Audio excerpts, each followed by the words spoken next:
এটা পশ্চিমবাংলা ভোটের ব্যাপার না, এটা একটা সার্বভৌমত্ব যেটা আমাদের ভারতবর্ষের এবং নিরাপত্তার ব্যাপার। এই অনুপ্রবেশকারীরা ছড়িয়ে গেছে দিল্লিতে, নয়ডা, গুড়গাঁও, দক্ষিণ ভারত, সমস্ত জায়গায় এই অনুপ্রবেশকারীরা ছড়িয়ে গেছে। তো আমি মনে করি এসআইআর হচ্ছে, ওখানেও ধরা পড়বে, ওখান থেকে ওদের ঘাড় ধাক্কা দেবে, যেমন পশ্চিমবাংলা থেকে ঘাড় ধাক্কা দিয়ে পগার পার করে সীমান্ত ক্রস করাতে হবে। তারা লোটা কম্বল নিয়ে যা এসছিল, যেখান থেকে এসছিল চলে যেতে হবে। কিন্তু যারা আমরা ভারতবাসী, যারা আমরা পশ্চিমবাংলা নিবাসী, আমরা এই যে এফার্ট, এই যে কেন্দ্রের এফার্ট অথবা এটা যে এসআইআর ইসিআই করছে, এটার বিরুদ্ধে কেন যাব? এটা হচ্ছে আমার একটা কথা। যারা অনুপ্রবেশকারী, যারা তাদের যদি তাড়িয়ে দেওয়া হয়, আমাদের ভোটার তালিকা যদি পরিষ্কার করা হয়, সেখানে শুধু ভারতীয় নাগরিক, যারা আসল নাগরিক তারাই থাকে, তাদের যারা আছে তাদের যদি ঘাড় ধাক্কা দিয়ে তাড়িয়ে দেওয়া হয়, তাহলে আমার মনে হয় শাসক দলের এই কথা, বিশেষ করে মুখ্যমন্ত্রীর মুখ দিয়ে কথা, আমাদের ব্যথা পৌঁছয়। কারণ আমরা চাই যে আমাদের নেক্সট জেনারেশন তারা যেন ভারতের যে রিসোর্সেস তারা যেন পায়, ভারতের চাকরি, ভারতের যে লিমিটেড রিসোর্সেস, খাওয়া দাওয়া, শস্য, এগুলো সব লিমিটেড। সেটা ভারতেরই যে পপুলেশন 140 কোটি পপুলেশন পুরো হয় না, সেখান থেকে যদি 1-1.5-2 কোটি বাংলাদেশি আসে এবং বাংলাদেশি সংখ্যাগুরু যারা মুসলিম তারা এসে আমাদের যারা নেক্সট জেনারেশনের ভাগে হাত ঢুকিয়ে দেয়, উই পোকার মতন, আমি এদের উই পোকা বলি, এই যারা অনুপ্রবেশকারী উই পোকা, যেমন রাত বেড়ে যায়, এরা রাতে বেড়ে যায়, একজন ঢুকবে, আরো দুজন ঢুকবে, তারপর 10 জন ঢুকবে, একটা সিম্পটোম্যাটিক রিয়াকশনে লক্ষাধিক লোক ঢুকে পড়ছে। এবং আমি আবার বলছি, এটা শুধু রাজ্য সরকারের দোষ নয়, কেন্দ্রেরও দোষ আছে। অবশ্যই অবশ্যই দীপ্তাংশু বাবু, আমি আপনাকে একটুখানি থামাচ্ছি এই জায়গাটাতে। এই যে আপনি বললেন যে এটা শুধুমাত্র রাজ্য সরকারের দোষ নয়, এটা কেন্দ্রের দোষ, কিন্তু এবারে যদি আমরা বলি যে আমাদের বাংলার কথা যদি বলি, যদি আমরা কেন্দ্র বিজেপির কথা বলি, তাহলে অবশ্যই কেন্দ্রের সঙ্গে সরাসরি কানেক্টেড কারা? রাজ্য বিজেপি। শুভেন্দু অধিকারী ইতিমধ্যে তার বক্তব্য রেখেছেন, তিনি ঠিক কি বলেছেন চলুন শুনে নিই।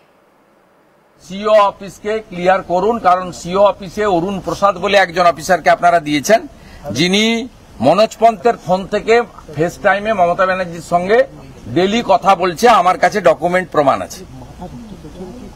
আমি যেদিন মিট করেছিলাম সেদিন মনোজ আগরওয়াল এবং আমি জগন্নাথ চ্যাটার্জি, সঞ্জয় সিং মিট করেছিলাম।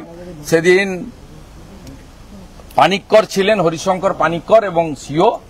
সেই দিনই সন্ধ্যাবেলা বিকেলবেলা নবান্নতে মনোজ পন্থের ফোন থেকে মমতা ব্যানার্জির সঙ্গে 20 মিনিট অরুণ প্রসাদ কথা বলেছেন। আমি তথ্য তুলে দিয়েছি ইলেকশন কমিশনারের হাতে, মানে ইলেকশন কমিশনের হাইয়েস্ট অফিসারের হাতে। একটা ভয়ঙ্কর অভিযোগ করলেন শুভেন্দু অধিকারী। মমতা বন্দ্যোপাধ্যায় বর্তমানে কমিশনকে চিঠি দিয়েছে, শুভেন্দু অধিকারী একেবারে কড়া ভাষায় আক্রমণ করেছেন যে ফেস টাইমে নাকি মমতা বন্দ্যোপাধ্যায়ের সঙ্গে কথা চলছে, অরুণ প্রসাদের কথা হচ্ছে, নানা রকম অভিযোগ, পাল্টা অভিযোগ, রাজনৈতিক অলিন্দে ঘোরাফেরা করছে। আর এর মধ্যেই রাতের অন্ধকারে বা কখনো বা দিনের বেলায় আমার আপনার চোখের সামনে দিয়ে পালিয়ে যাচ্ছে বাংলাদেশি অনুপ্রবেশকারীরা। কেউ কেউ ধরাও পড়ছে, আবার অনেকে এখনো পর্যন্ত শেষ মুহূর্তেও চেষ্টা করে চলেছে যদি কোনোভাবে বাংলায় থেকে যাওয়া যায়। আমরা আলোচনা করছি, আমাদের সঙ্গে আলোচনায় রয়েছেন অবসরপ্রাপ্ত কর্নেল দীপ্তাংশু চৌধুরী। আপনাকে আরো একবার স্বাগত জানাবো আজ তাক বাংলায়। দীপ্তাংশু বাবু, এই যে মমতা বন্দ্যোপাধ্যায়ের বিরুদ্ধে যে অভিযোগটা করলেন শুভেন্দু অধিকারী, যে ফেস টাইমে কথা বলছেন, কি বলবেন? দেখুন, আমি মনে করি আইএস আইপিএস অফিসার যারা আছেন, যেমন সামরিক বাহিনীর অফিসার, এরা হচ্ছে দেশের সম্পদ, মানে দেশের জন্য কাজ করা। এরা তো ভারতের জন্য কাজ করে। কোন রাজনৈতিক দল তো এদের আইএস আইপিএস বানায়নি। কোন রাজনৈতিক দল আমাদের কাউকে, যারা আমরা প্রাক্তন অথবা যারা আমরা ইউপিএসসি ক্লিয়ার করেছি, কোন রাজনৈতিক দলের নেতা অথবা রাজনৈতিক নেতা আমাদের হেল্প করেনি। আমরা আমাদের মেধার অনুযায়ী আমরা সেই জায়গায় ক্রস করে সেইখানটা উত্তীর্ণ হয়েছি। তো আইএস আইপিএস যারা নিজেদের সিট দ্বারা মুখ্যমন্ত্রীর পায়ের কাছে রেখে দেয়, দুর্ভাগ্যজনক, এইটুকুনি আমি বলতে পারি। আমি এই অরুণ প্রসাদ যার নাম বলছে, আমি তাকে চিনি এবং তার ওনার স্ত্রীও আইএস অফিসার এবং পশ্চিমবাংলা ক্যাডারে দুজনে কর্মরত। আমার মনে হয় যে যদি এটা সত্যি হয়, আমি জানি না এটা শুভেন্দু বাবুর কথা, এটা যদি সত্যি হয় দুর্ভাগ্যজনক। কারণ যে জায়গায় ভারতের সংবিধান অনুযায়ী আপনাকে দিয়েছে, true to the spirit and allegiance of the constitution, এটাই আমরা বলি সংবিধানের true spirit and allegiance to the constitution, সংবিধানেই আমাদের শেষ কথা। সেই জায়গা থেকে আমি যদি বেইমানি করি কিছু লাভের জন্য, কিন্তু সেলফ মোটিভেটেড ইন্টারেস্টের জন্য কিছু লাভ পাবো এই আশায়, ভালো পোস্টিং পাবো এবং অন্য কিছু ধরুন লাভের জায়গায় হবে, আমার মনে হয় এটা খুবই দুর্ভাগ্যজনক যদি সত্যি হয় এবং বিপজ্জনক। এই যে একটা বড় এক্সারসাইজ চলছে এবং উনি এই সময় ওয়েস্ট বেঙ্গল ইলেকশন কমিশনের মধ্যে একজন সিনিয়র অফিসার, তার উপর মিস্টার মনোজ আগরওয়াল আছে যিনি সিইও ওয়েস্ট বেঙ্গল, এবং তার নিচে সমস্ত ওনার জানকারিতে আছে। এই খবর যদি দিয়ে এই কমপ্লিট প্রসেস এসআইআর প্রসেসটা যদি ভন্ডুল করে দেয়, এতে কার খারাপ হবে? হয়তো শাসক দল আবার ভোটে জিতে চলে আসবে, অপোজিশন বিজেপি যারা লড়াই করছে তারা আসবে না। এটা শাসক বিজেপির ব্যাপার নয়, এটা ভারতের ব্যাপার। এই যারা অনুপ্রবেশ করছে, অবৈধ অনুপ্রবেশ, এদের সঙ্গে সঙ্গে লক্ষাধিকের মধ্যে যদি 10টাও জঙ্গি ঢুকে পড়ে, যেমন ঢুকছে মুর্শিদাবাদে ইখতিয়ারের মতন লোক যারা সরবরাহ করেছে বিস্ফোরক ফরিদাবাদে, এই কথাগুলো উঠে আসছে, আমরা এখনো জানি না সেই কথাগুলো। এই যদি আগেও আমরা আনসারুল্লাহ বাংলা টিম মুর্শিদাবাদে দেখেছি, মালদায় দেখেছি, আমরা খাগড়াগড় ব্লাস্ট দেখেছি, বিভিন্ন ব্লাস্ট পশ্চিমবাংলায় দেখেছি। পশ্চিমবাংলায় জেনারেলি এরা করে না, কারণ এটা ওরা সেফ হাউস হিসেবে ইউজ করে অথবা পাথ হিসেবে ইউজ করে এই যতগুলো অনুপ্রবেশ, জঙ্গি অনুপ্রবেশ তারা।